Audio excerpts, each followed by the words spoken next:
बायरैट्स और cancer stage ये बिल्कुल दो अलग अलग चीज़ें हैं। कई बार पेशेंट आता है, उसने बोला कि पर मैडम स्टेज 2 लिखा है। तो मैं क्यों, कहाँ लिखा है? वो कहता है ये देखो मैम, बायरैट्स 2।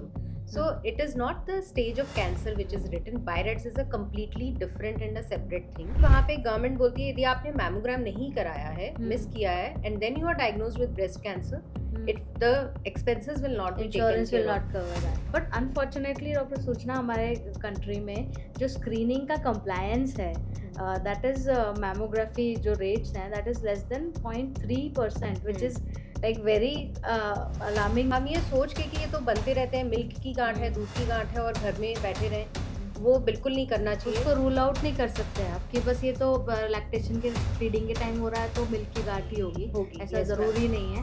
बट दे थिंक कि सिर्फ मैमोग्राम उन्हें कराना होता है जिनकी कोई फैमिली हिस्ट्री है, उन्हें ज़रूरत नहीं है, या फिर they are worried about getting it because they have certain myths. The patient can come in between, जो उसका लंच ब्रेक होता है वो उसमें आ सकती है, she can get her lumps removed and go back and resume her duties. Hello everyone, welcome back to Good Better Breast, our podcast series focusing on breast cancer and breast health and the discussion around it. So today we have with us our esteemed guest, Dr. Suchna Kushwa. She is a senior breast radiologist and founder of Prajnam Complete Breast Care at Gurgaon. So we will be talking about breast imaging, radiology, and breast screening like mammography and ultrasound and issues around it. So thank you and welcome, Dr. Suchna. Thank you, Dr. Mansi, for inviting me, and I'm glad to be here. Let's dive straight into our topic today. So breast screening क्या होता है? We hear about it so many times, and October में भी हम breast screening month करते हैं. Then there are a lot of packages जिसके अंदर breast screening भी आती है, and there's a lot of discussion around it. So when we say screening, तो screening क्या होता है? Let's talk about it. So screening word in itself says getting something done when you have no symptoms of the disease. Many times women, when I tell them that you should get yourself screened for breast cancer because you're more than 40, they will say कि ma'am मुझे कोई symptom नहीं है, मुझे कोई problem नहीं है. So actually that is the best time to get yourself screened when you have no problem in the breast. And it is recommended that you get it done once in a year, once you have turned 40. So 40 के बाद साल में एक बार mammogram ज़रूर होना चाहिए. These are the guidelines for every woman. Right.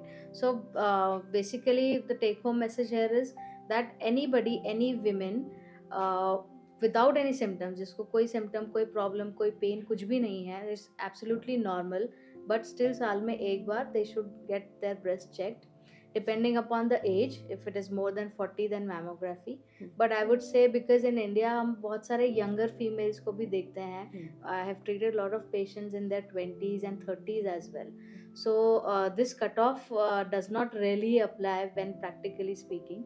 तो फिर जो 40 से कम एज ग्रुप के हैं, they can do a ultrasound screening or a clinical breast examination, and the least which everybody should do, जो सबको ही करना चाहिए, that is self breast examination. So like after 18 years of age, every female must do a self breast examination, which is nothing but just like checking yourself, being breast aware.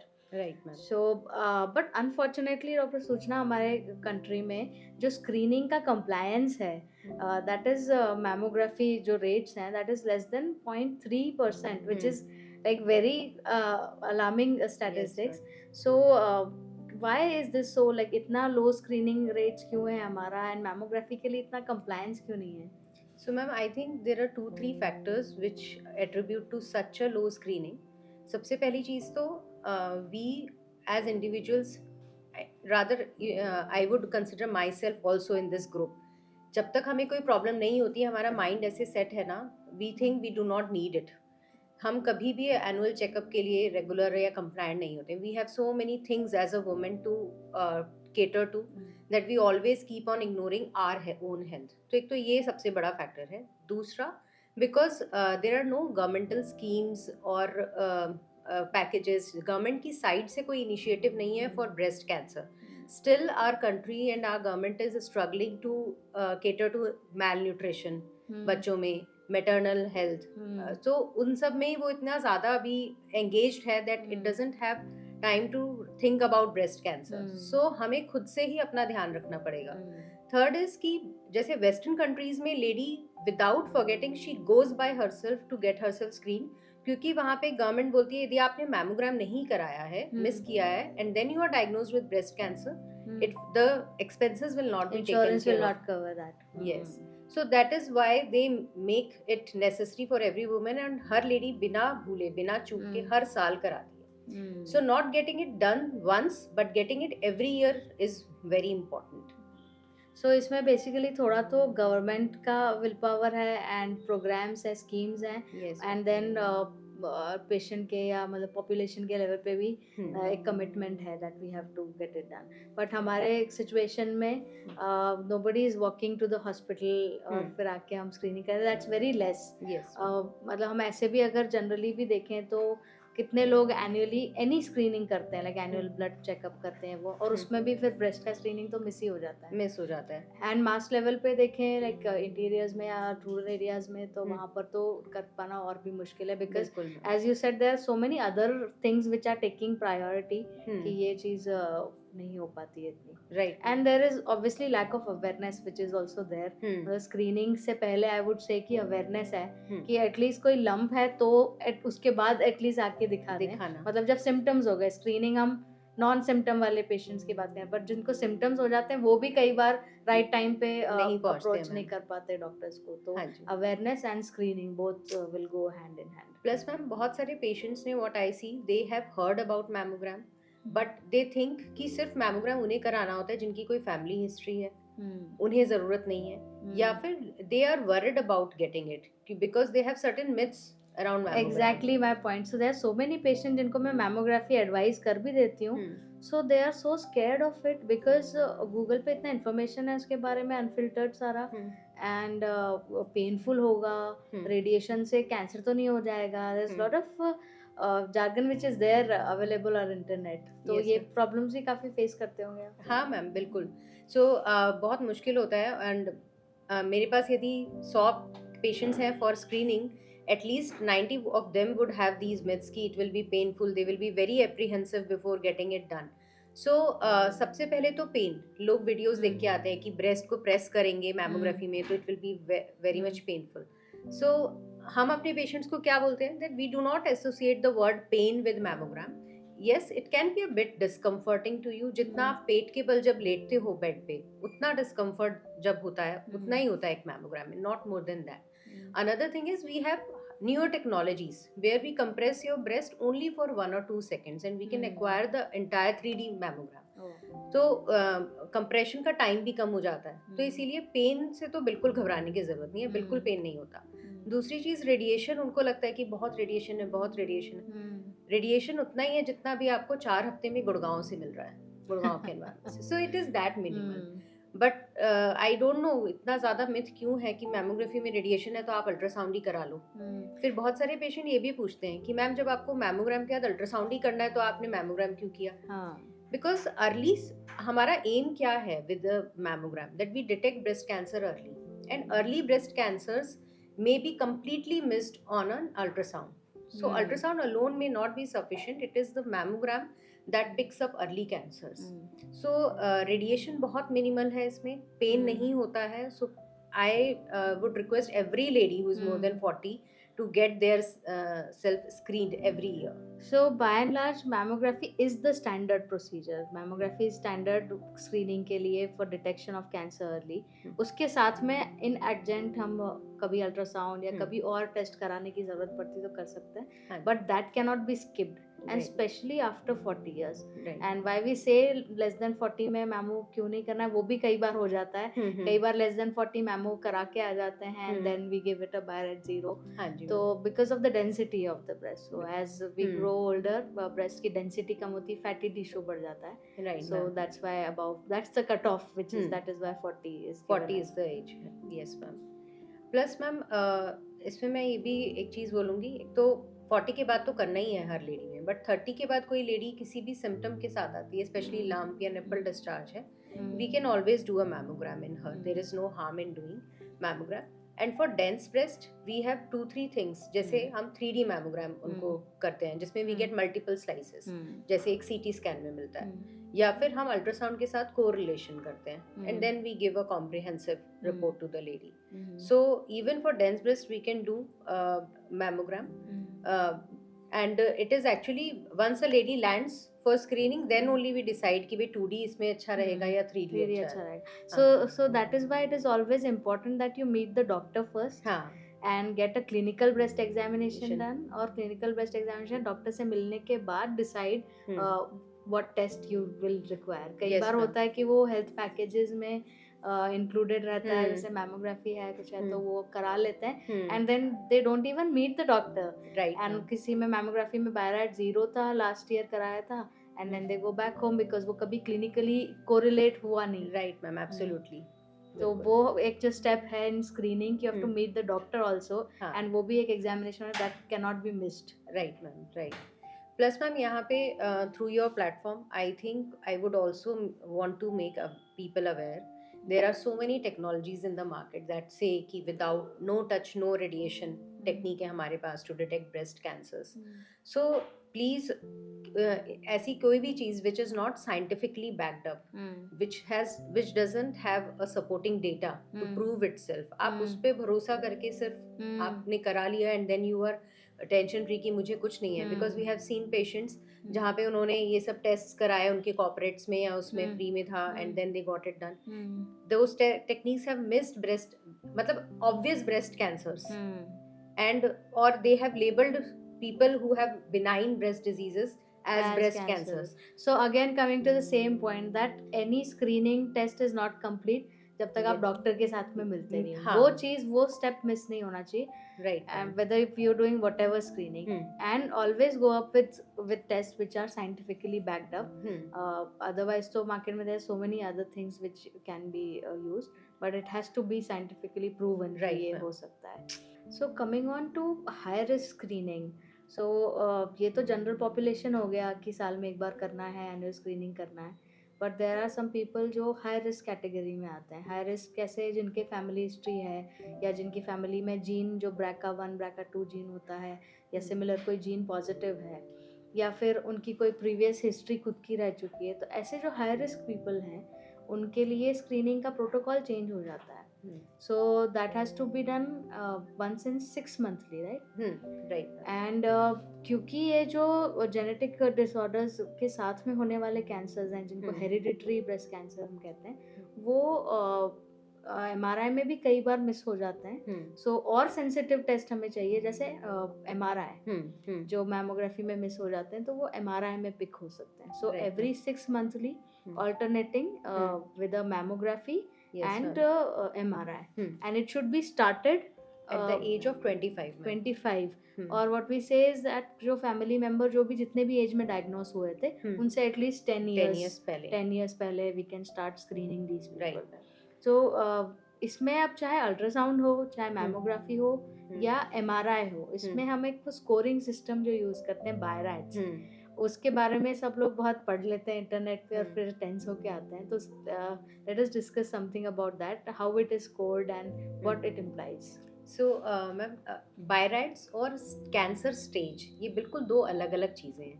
कई बार patient आता है, उसने बोला कि पर madam stage 2 लिखा है. क्यों, कहाँ लिखा है? वो कहता है ये देखो ma'am, बायराइट्स 2. So it is not the stage of cancer which is written. Bayrats is a completely different and a separate thing. Bayrats हम बोलते हैं breast imaging reporting and data system को.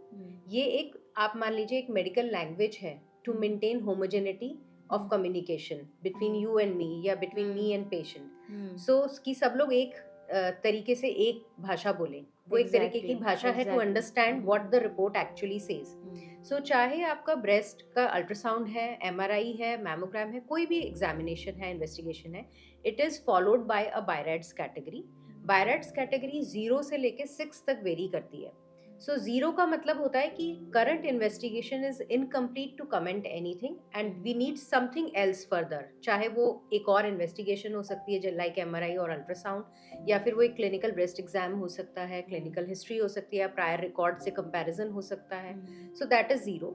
बायरेट्स 1 का मतलब होता है absolutely normal study, there is nothing inside the breast, it is only the normal tissues which are seen. तो कुछ नहीं करना, आप रूटीन स्क्रीनिंग प्रोटोकॉल पे आपको जाना है एवरी ईयर मैमोग्राम कराने। बायरेट्स 2 का मतलब होता है there are benign findings, non cancer findings, जैसे कि वाटर बबल्स या सिस्ट हम लोग बोलते हैं, कोई सिस्ट है, ये बिल्कुल बिनाइन फाइंडिंग्स होती हैं जो ना तो आगे जाके कैंसर में चेंज हो सकती है, ना ही आपको कोई प्रॉब्लम देती है। सो उनके लिए भी कुछ नहीं करना, and you can return back to your normal screening protocol. फिर होते हैं बायरेट्स 3। बायरेट्स 3 का मतलब होता है कि there is certain abnormality which is seen, जिसको अभी at the current point of time we don't want to biopsy it, but yes we definitely want you to be on follow up. So we call you back after 6 months and then see if there is any change in the appearance of that abnormality or size. उसकी शक्ल सूरत या size में कोई बदलाव है, वो हम assess करते हैं, and then we take the call.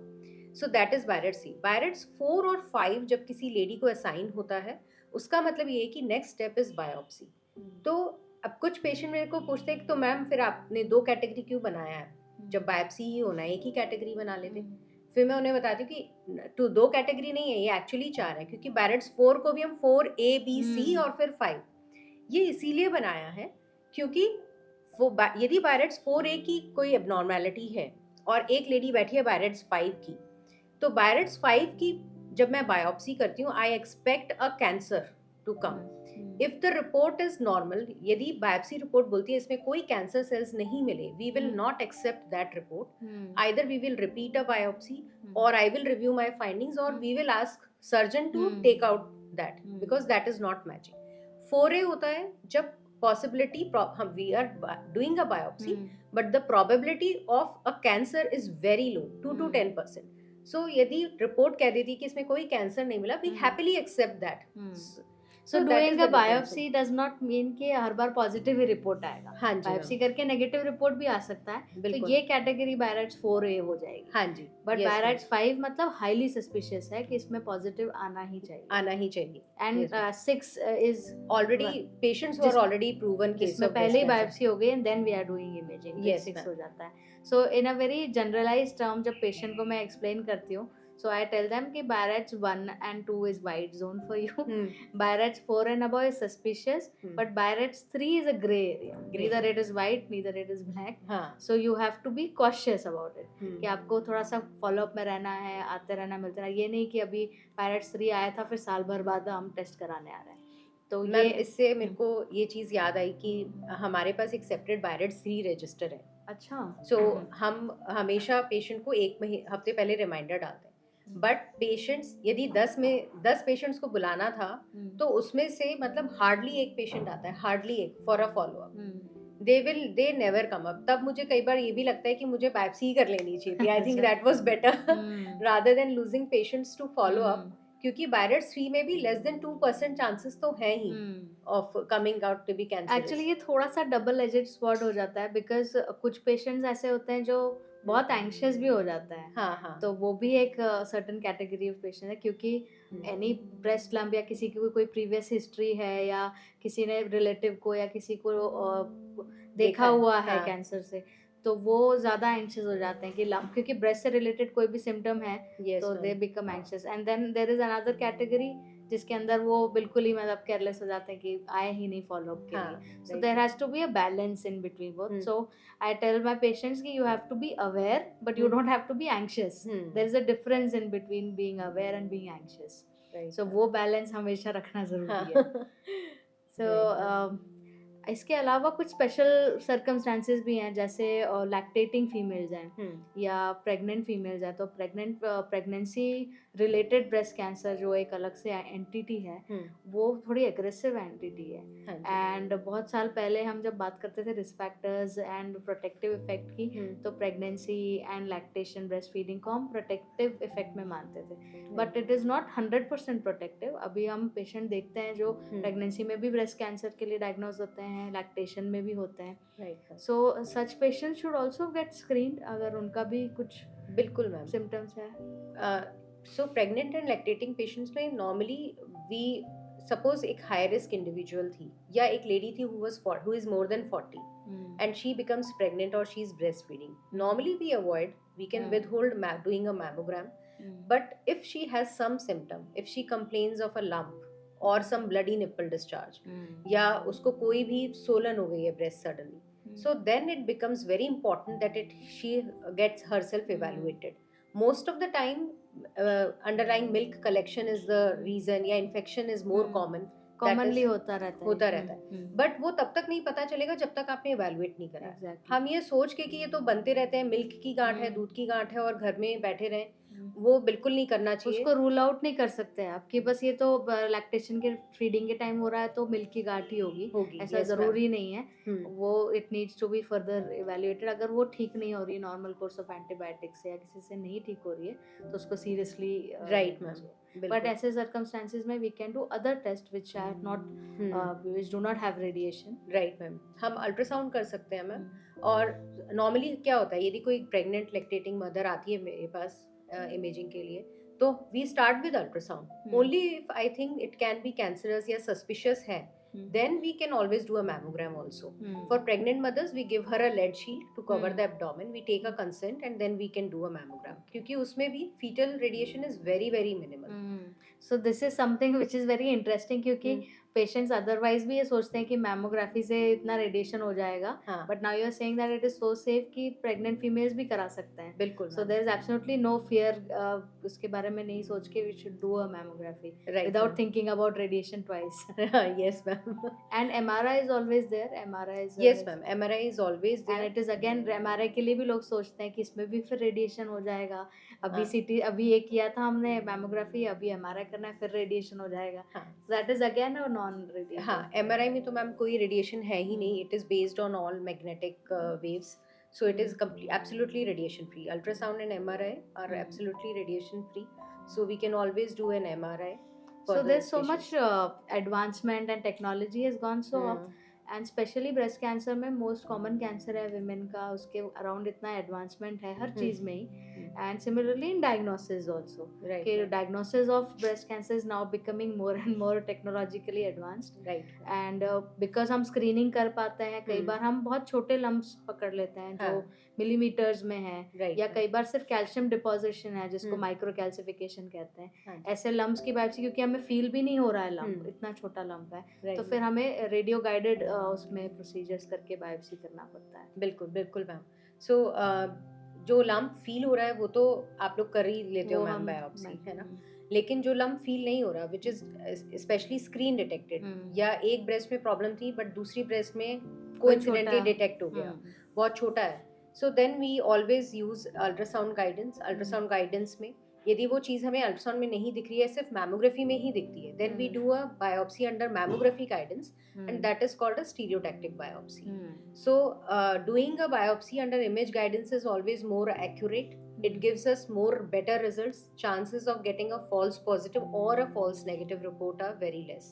मतलब कि accurate report हमें मिलने के chances हमेशा रहते हैं। Because हम बहुत precise हम देख के इमेज में देख के और फिर exactly उसी एरिया पे टारगेट करके बायोप्सी करते हैं। Yes ma'am. Right. So it becomes more precise. We are sure कि हमने वहीं से सैंपल किया है, तो अगर वो पॉजिटिव है that means it's positive, it's not कि इट इज मिस्ड एंड कहीं और से सैंपल आ गया। यस मैम, प्लस बहुत सारे पेशेंट्स को दो चीज़ें मैंने कॉमनली नोटिस की हैं जो वो बोलते हैं। एक तो उनको ये एप्रीहेंशन रहता है कि बायोप्सी निडल लगवा ली है, छिड़वा लिया है तो ये फैल जाएगा जल्दी से। दूसरा एक ये मिथ है कि यदि अब हमने बायोप्सी कर ली तो अभी हमें एक हफ्ते के अंदर ही ऑपरेट कराना है, एक हफ्ता तो नॉर्मल रिपोर्ट ले जाती है आने exactly. तो ये दो चीजें मैंने काफी कॉमनली नोटिस ये मिथ्स काफी है, मतलब बायोप्सी कर देंगे हम तो ऐसे तो नहीं स्प्रेड हो जाएगा, हाँ जी, या ये काफी कॉमन मिसकंसेप्शन है, but again it's a misconception, and biopsy तो we have been doing it for years and decades now, so ऐसा कुछ नहीं।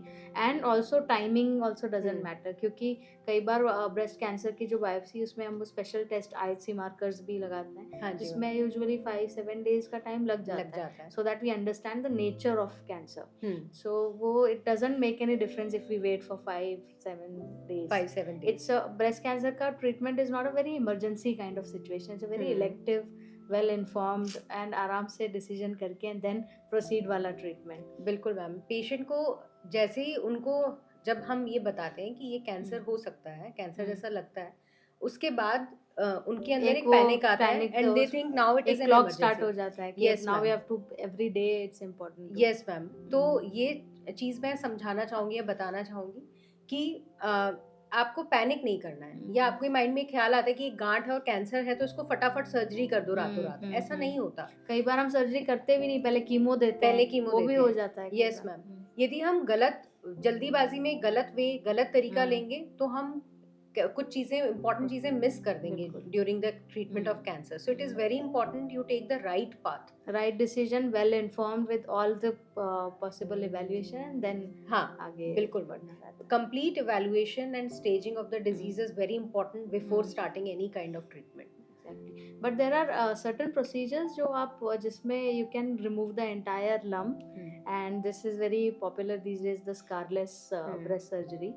Yes So- ma'am. So scarless surgery, and this is also known as vacuum assisted breast biopsy or vacuum assisted excision surgeries.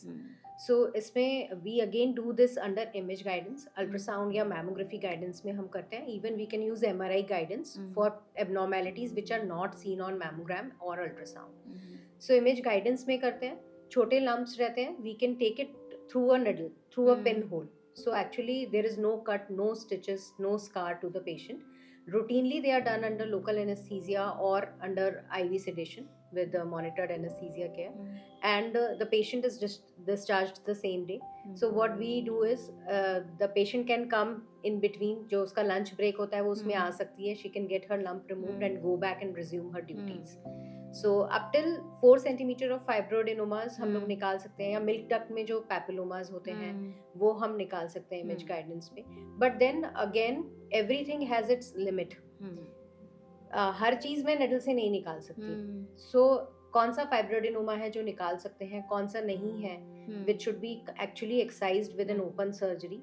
So that is very important. वो एक So जो indications है उसमें it has to be first of all non cancerous lump. Non cancerous non cancerous lump में भी फिर जो अलग अलग टाइप में लाइक फाइब्रोडेनोमा, फाइब्रोसिस और मे बी पैपिलोमास जो प्रूवन बिनाइन है, जो बिल्कुल नॉन सस्पिशियस लग रहा है. These are the lumps which we can be operated through vacuum surgery. Yes ma'am. Right. So and it's a very convenient day care kind of procedure and scarless, so right ma'am, easily done. So patient पूछते हैं कि ma'am इसके बाद recurrence तो नहीं होगा. सो आपने क्योंकि वैक्यूम से निकाला, निडल कोई कट नहीं आया, सो रिकरेंस के chances are almost nil because we are doing it under image guidance and we are choosing the patients wisely. We are not offering this treatment to the patients where I already think that she has a disease that has a chance to recur.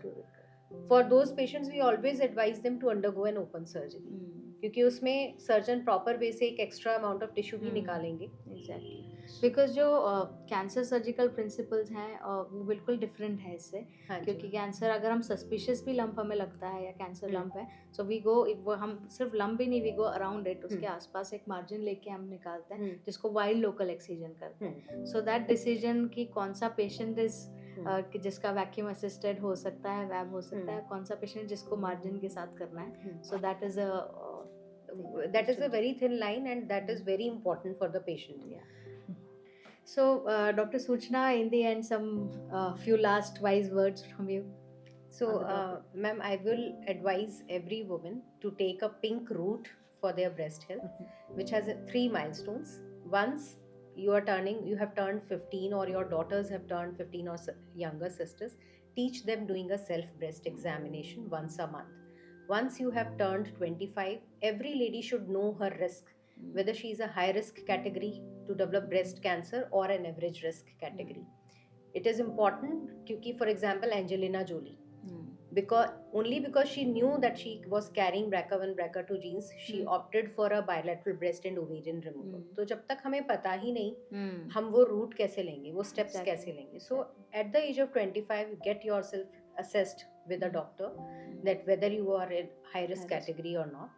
Once you turn 40, start getting a mammogram every year. Very rightly said doctor Suchana. So first is know the facts. जो ये समझना ज़रूरी है कि nobody is safe from this disease. Everybody has to take care of it. ऐसा नहीं है कि वो तो हमारा फैमिली हिस्ट्री नहीं है तो हमें सोचने की ज़रूरत नहीं है. It's nothing like that. So first no the facts. That is most common. Cancer किसी भी एज में हो सकता है. कई बार ये भी सोचते हैं लोग कि 40 के बाद करना है ना, अभी तो कोई करने की चिंता नहीं है. सो फैक्ट्स हमेशा स्ट्रेट होने चाहिए. Then second, know your own high risk. अगर आपके फैमिली में कोई हिस्ट्री है या जीन पॉजिटिविटी है या कोई हाई रिस्क बिहेवियर है आपका, तो वो हार्मोनल इनटेक है या स्मोकिंग अल्कोहल में इंडल्जेंस है, तो आपको अपने हाई रिस्क पता होने चाहिए. एंड देन अपना you take charge of your own health.